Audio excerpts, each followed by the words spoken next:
Salut tout le monde, je suis Charlotte.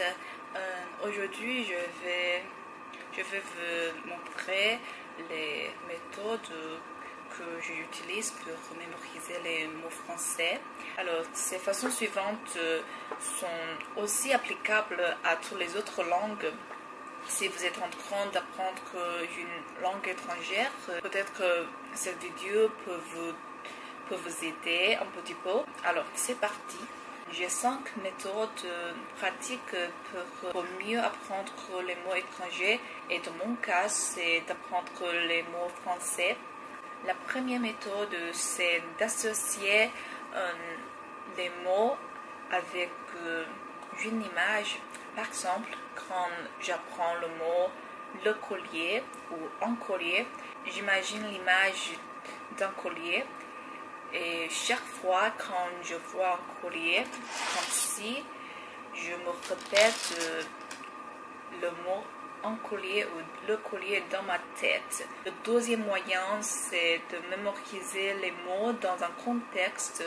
Par exemple, je trouve que je peux toujours mémoriser les mots plus facilement en regardant une animation française ou un drama français. Donc, si vous êtes en train de regarder ou suivre une émission de variété français ou un téléfilm français, faites attention aux nouveaux mots et le plot et essayez de combiner tous les deux. La troisième méthode, c'est la répétition. Si vous trouvez que vous avez mal à mémoriser un mot certain, essayez de l'écrire dans une note ou dans un cahier.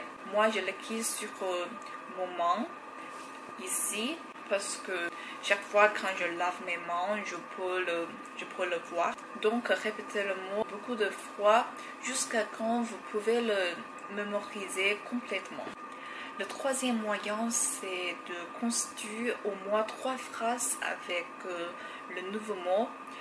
Par exemple, quand j'ai appris le mot l'inondation, je fais les phrases comme il y a une petite inondation chez moi ou un petit village a été détruit par les inondations, ou je peux dire la maison a été inondée. Inonder, c'est le verbe de l'inondation, donc vous pouvez être toujours flexible. La dernière méthode, c'est d'apprendre avec l'émotion. Maintenant, je vais parler de 3 outils pour vous aider à mieux mémoriser le vocabulaire. Le premier, c'est l'Anki App. Si vous avez déjà vu mes autres vidéos, vous auriez dû savoir que cette app est sûrement mon bébé. Le deuxième est Faryujusho App. Il y a une fonction dans cette app pour vous aider à réviser tous les mots que vous avez cherchés. Le dernier est plus traditionnel, c'est d'écrire tous les mots dans un petit cahier et d'en utiliser pour mémoriser les mots. Vous devez apporter cet cahier n'importe où vous allez. Et merci de regarder cette vidéo. Ciao!